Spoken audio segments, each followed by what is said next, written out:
汉高祖6年，刘邦遇到了他登基称帝后最大的一次危机。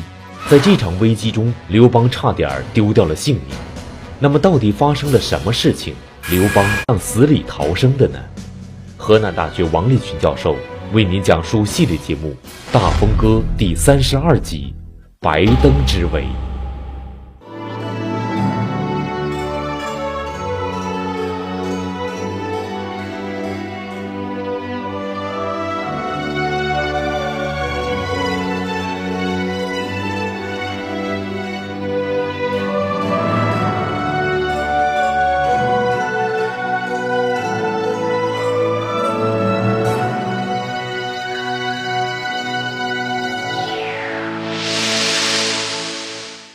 在刘邦建立西汉王朝初期，分封了7个异姓诸侯王，这其中就包括韩王信。韩王信是战国后期韩襄王的后裔，仪表堂堂，作战勇敢，为西汉政权的建立立下了赫赫战功。然而高祖6年，刘邦却针对韩王信做了一件事，结果掀起了一场轩然大波。刘邦也因此遇到了他称帝之后的最大一次危机。那么这场危机的起因是什么呢？整个事件究竟有着怎样的来龙去脉？河南大学王立群教授做客百家讲坛，为您讲述系列节目《大风歌》第32集《白登之围》。高帝6年这一年呢，我们讲了很多。这一年，刘邦做了很多事情，封列侯，封同姓王，包括封太上皇。所有这一切只有一个目的：巩固政权。而且这一年刘邦还做了一件事儿，这个事儿啊叫拆迁。刘邦也搞拆迁啊，他这次拆迁呢是把一个诸侯王从一个战略要地给他迁到边疆去了。他这一次强行撤迁，引发了一场大乱，差一点要了刘邦的老命。这件事儿是怎么发生的？刘邦是怎么处置这件事儿的？这个我们还要从头说起。刘邦搞拆迁是个老手啊，他早就这样玩了。所以高帝6年这一次我们叫故伎重演，就是他玩过。他搞的第一次是高帝5年，他灭了项羽，12月他灭了项羽以后，他一下子就把齐王韩信的兵权夺了，不久就把韩信从齐迁到了楚，这个我们讲过了。当然这个你不用拆迁这个词儿也行，这叫调整啊。本来你在山东，给你调到江苏，调到安徽，调整。他玩过一次很成功，因为他不愿意让韩信做齐王，所以把齐王迁到楚王。这一次他故伎重演，玩的这个人呢也叫韩信，但这个韩信，此韩信非彼韩信，不是那个韩信。这个韩信他是韩襄王的孙子。韩襄王是战国后期被秦始皇灭掉的韩国最后一个国君的他的孙子，韩襄王的孙子，他也叫韩信。这个人后来被封为韩王，所以史书中间往往把这个人叫韩王信。韩王信这个人是个身份很特殊的人，他的身份是韩襄王的孙子，是正宗的韩国国君的后裔。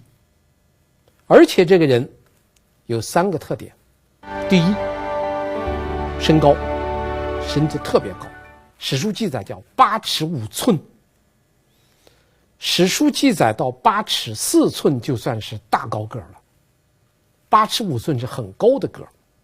第一是个子高，第二武功超群，第三，活命第一。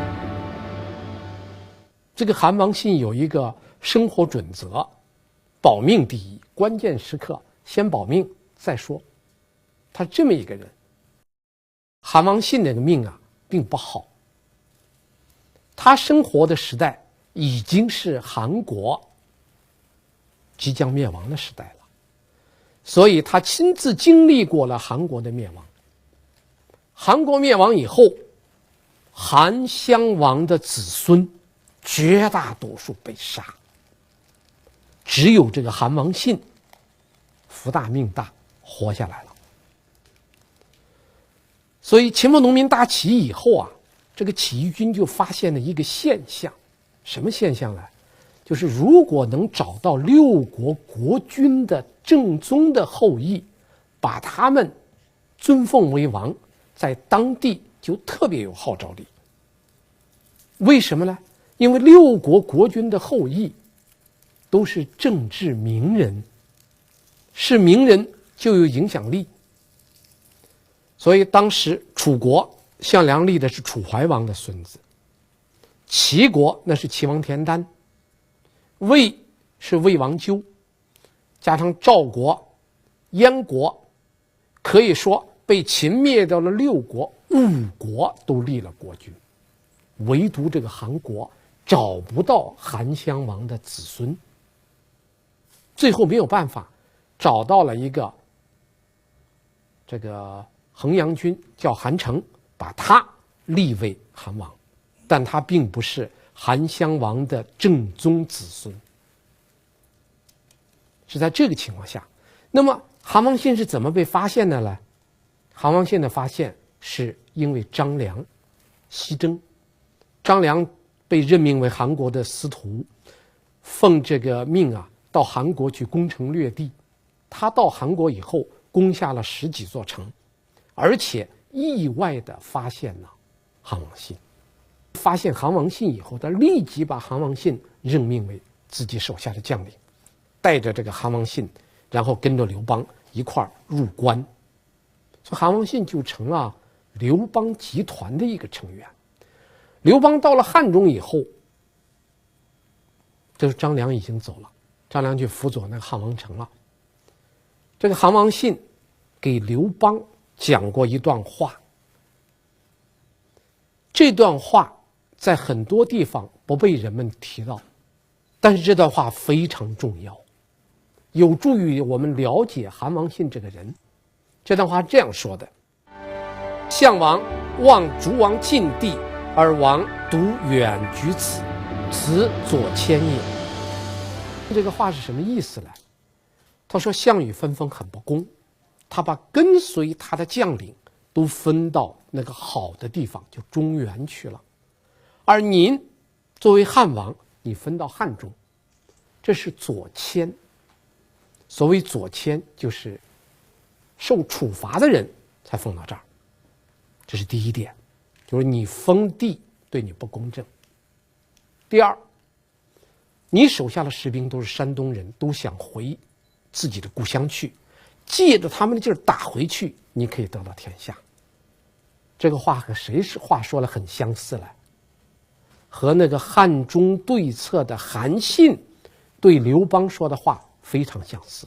这韩王信是一个很有军事才干的人，所以那刘邦就开始关注这个韩王信了。等到刘邦杀回关中以后，刘邦就答应要许封韩王信为韩王，因为他是韩襄王的孙子啊，就将来一旦把韩地打下来，你就是韩王。那么现在韩地还没有下来，那么你做什么呢？韩太尉。所以当刘邦挥师东进的时候，韩王信就受命去攻占韩地。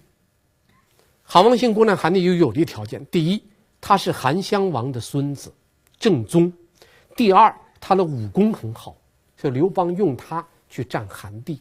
韩地在哪儿呢？就是秦代的颍川郡，具体的位置就是今天河南的洛阳的西边、南边就这一块就是当时的韩国土地，这块地理位置非常重要。项羽听说韩王信攻占韩地，派了一个人，这个人是原来吴地的一个县令，叫郑昌。此人给这个项羽关系非常好，所以项羽把他任命为韩王，让他去对抗韩王信。所以郑昌给韩王信在颍川这一块就相拒。到了汉2年，韩王信攻下来了10几座城。刘邦出关以后，韩王信就急攻郑昌，郑昌顶不住，就投降了。这样，韩王信就把韩地整个占有了。占有韩地以后，刘邦就正式任命他为韩王。但是在汉王3年的时候，这个韩王信出了一件事儿，这件事儿对韩王信、对刘邦影响都非常大。什么事儿呢？就汉3年，刘邦在荥阳打了个大败仗，他让纪信扮成他的样子，从东门出来，引走了楚军，又派了3个人留守荥阳城。这3个人最后牺牲了2个，我们前面讲过，一个是御史大夫周可，这是一个；另一个叫聪公，第3个就是韩王信。结果荥阳城被攻破，周可不降，牺牲了；聪公不降，牺牲了。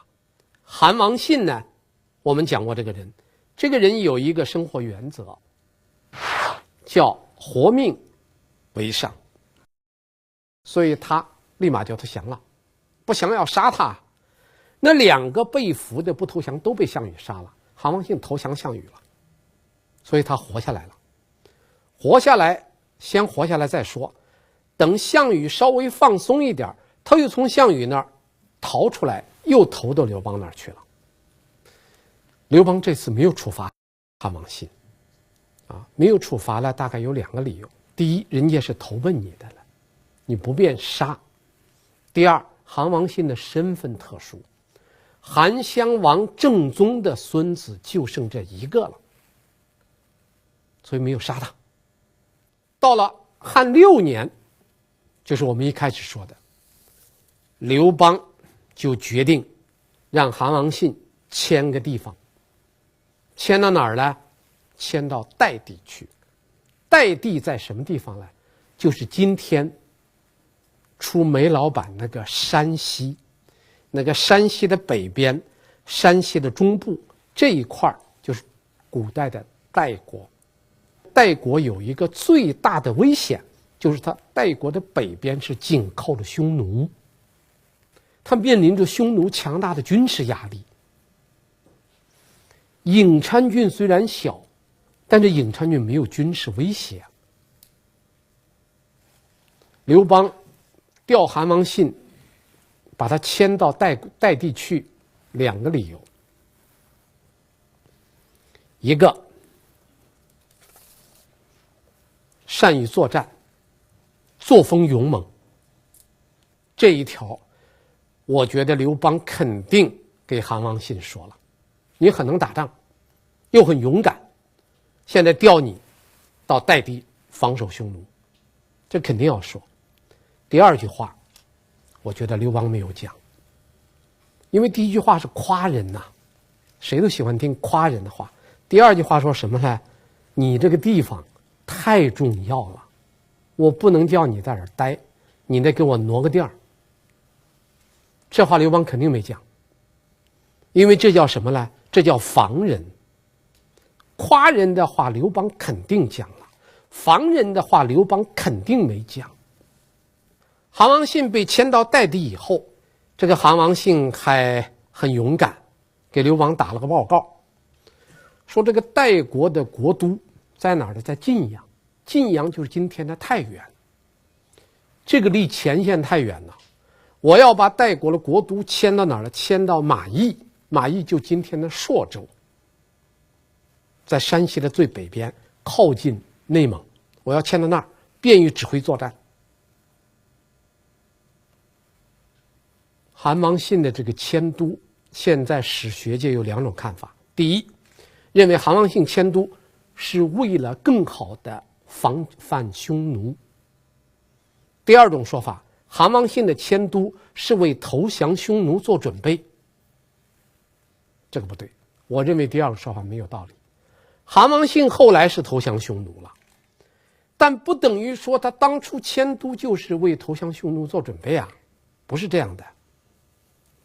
结果迁过去不久，汉高帝6年的秋天，这个时候匈奴的单于是一个非常了不得的单于，叫冒顿单于。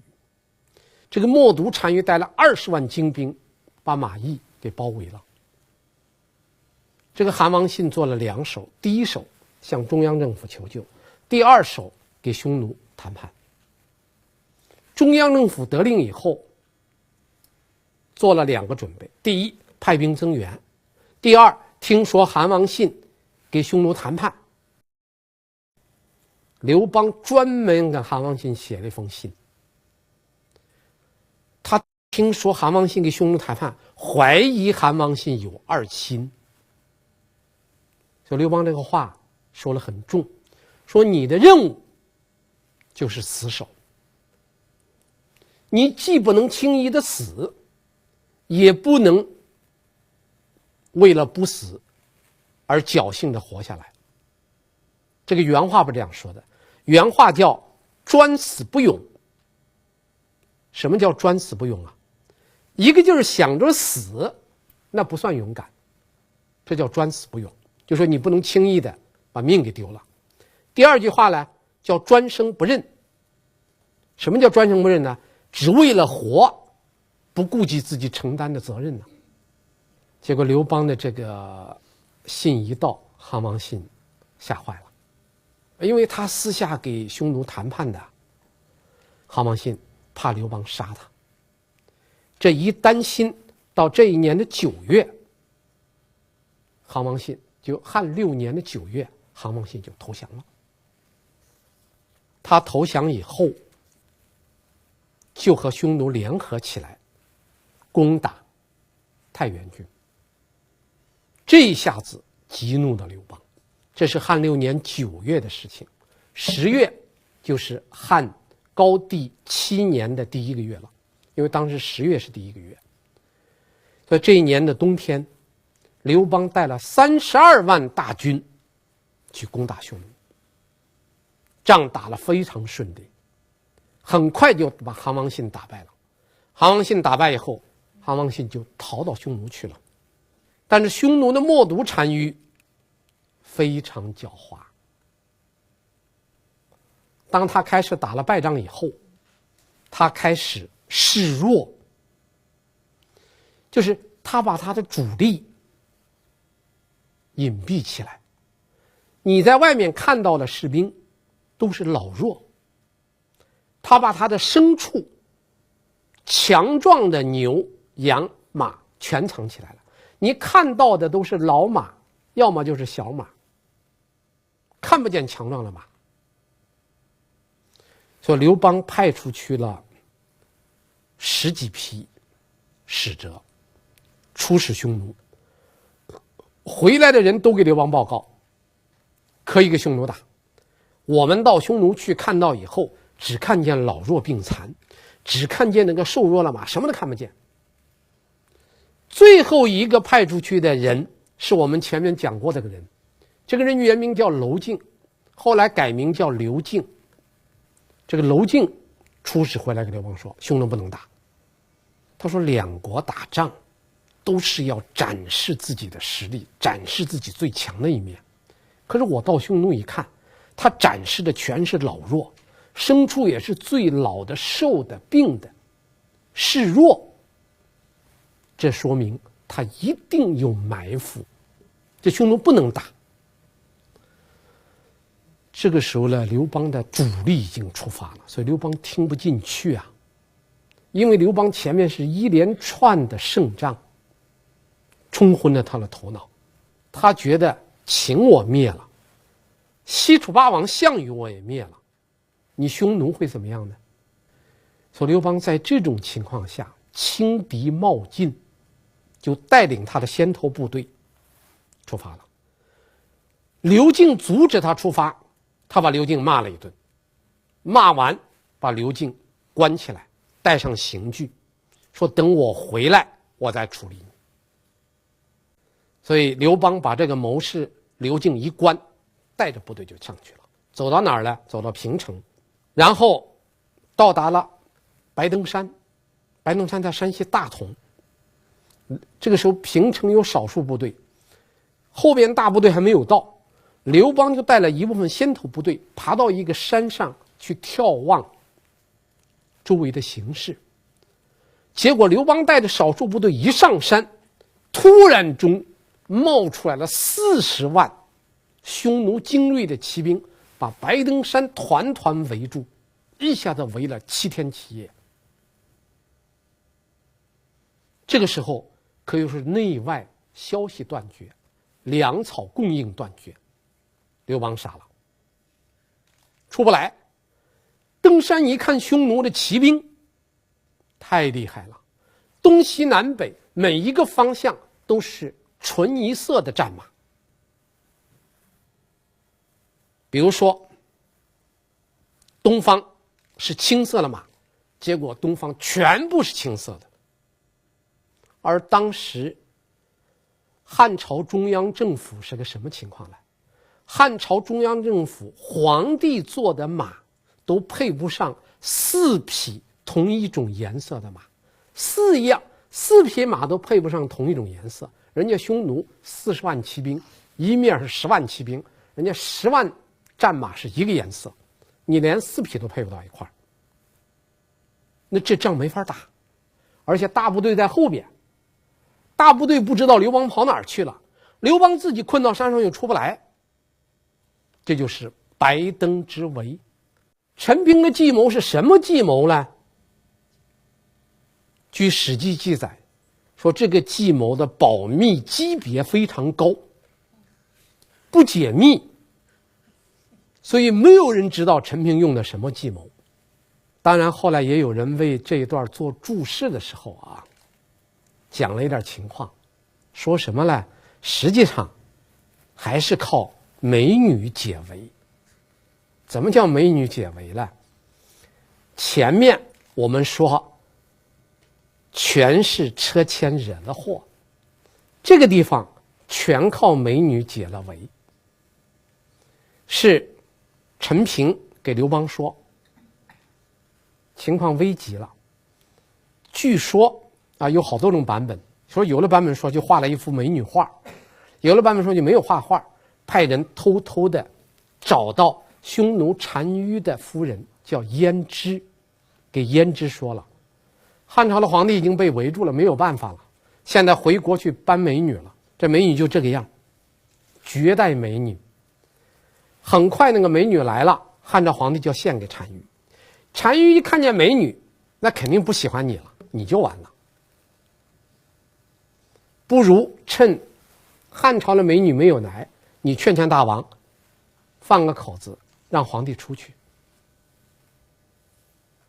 所以匈奴胭脂收了那么重的礼，又听了陈平的使者说了这番话，为了保自己的地位，就给单于说了3条。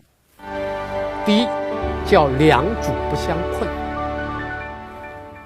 匈奴的单于，汉朝的皇帝，这算两个部族的、两个民族的两个头，互相之间不要搞得对方很难看，叫两主不相困。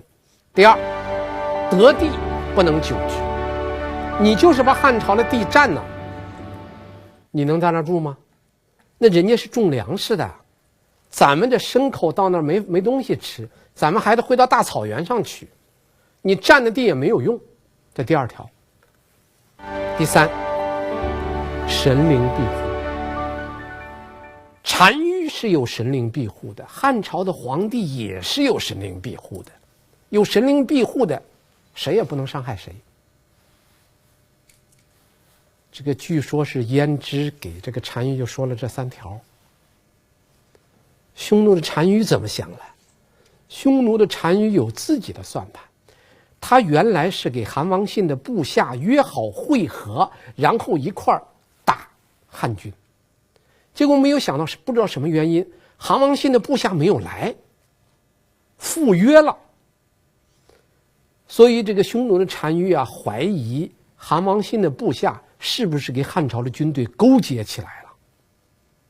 与其那样，不如放了他。最后下令网开一面，就把那个包围圈放了一个角。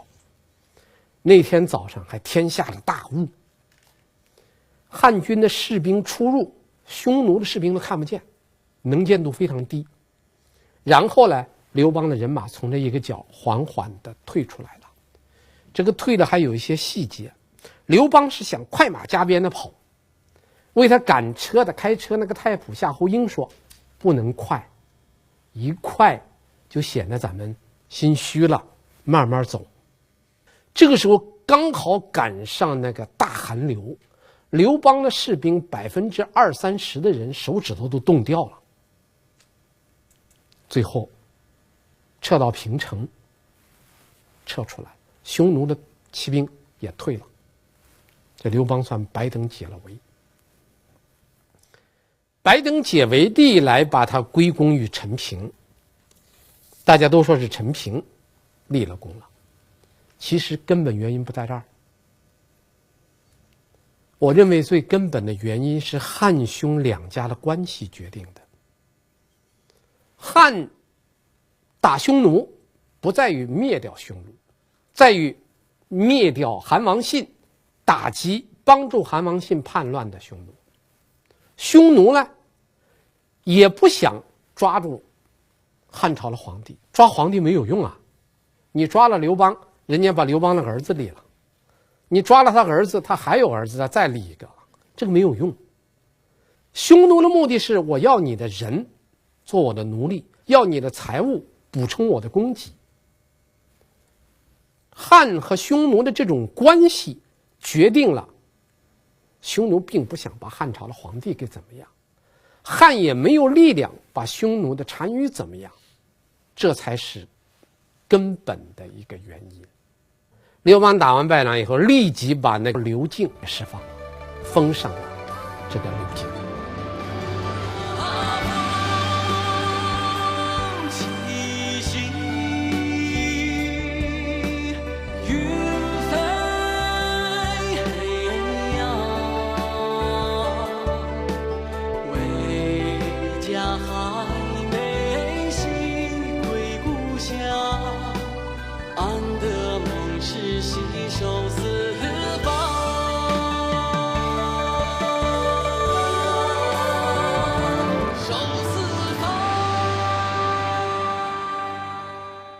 刘邦就向刘敬问计了，说我们怎么来解决和匈奴的这个关系问题呢？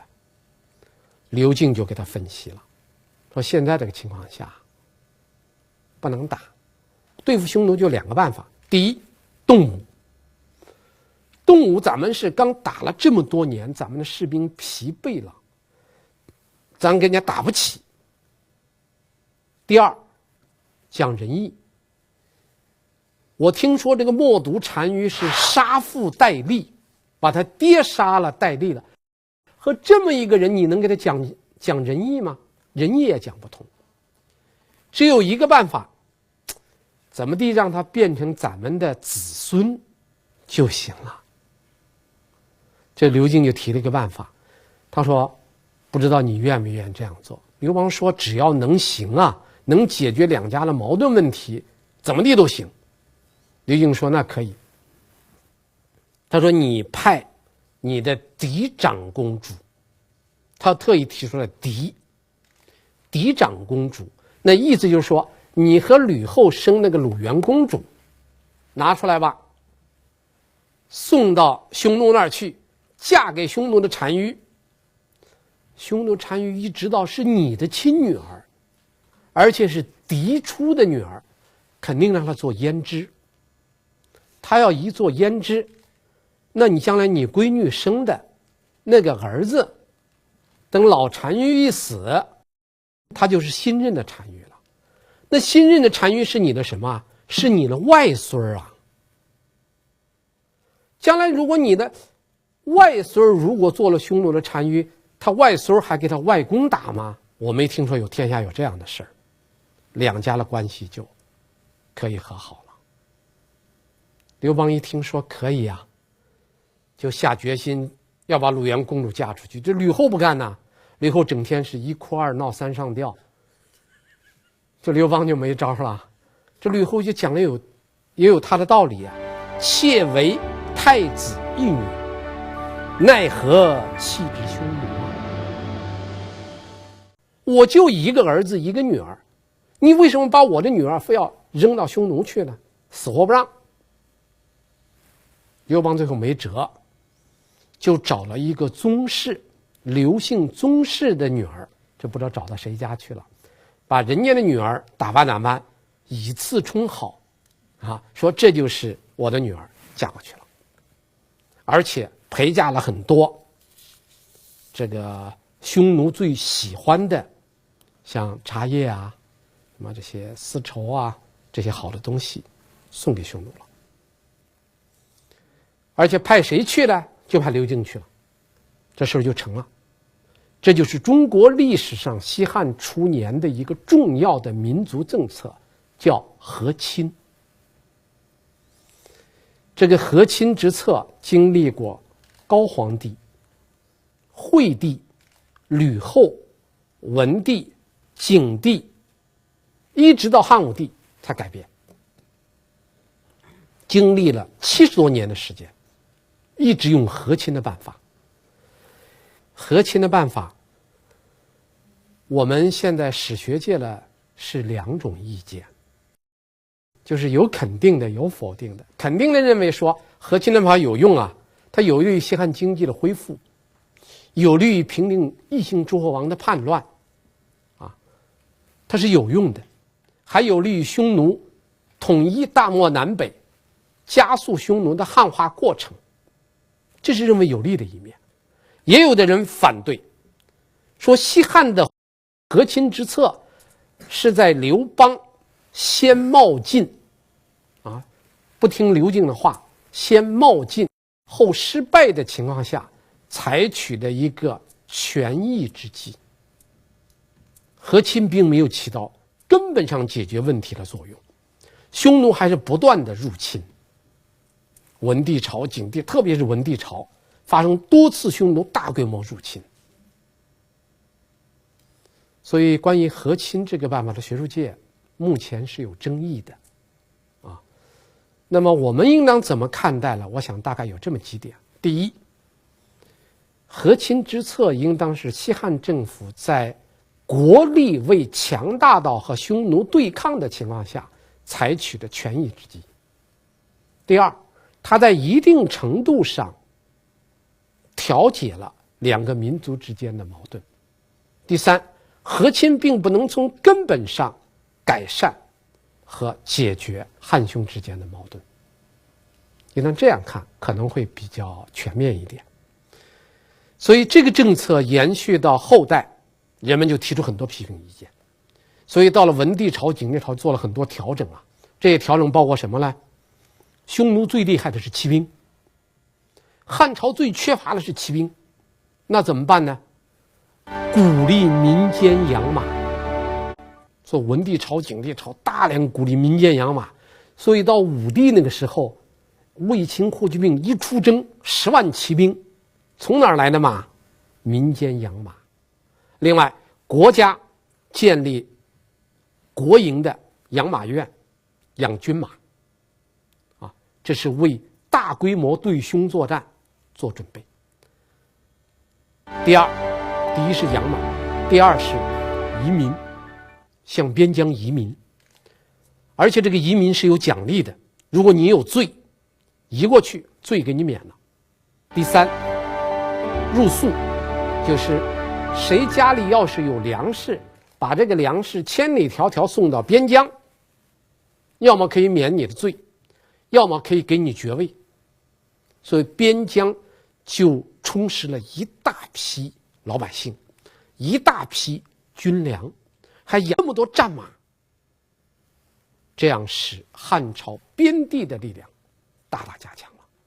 这就为汉武帝最终用军事力量解决汉匈问题啊打下一个基础。我应当说，刘邦在他执政初期，就做皇帝以后，确实他还面临着内外的一系列的问题啊。所以应当说，我们这一集讲到刘邦全力以赴应对北方的匈奴，最后是白登之围，刘敬和亲，才算把这个问题暂告一个段落。但是刘邦刚刚把外部的问题解决掉，他的后宫又失火了。因为这个时候在他的后宫中间出现了夺厨，因为在他的后宫中间，这个时候已经进入刘邦执政的后期了，所以他的后宫中间的后宫的斗争提到议事之中上来了。那么这些问题刘邦该怎么解决呢？请看下集爱子封王。谢谢大家。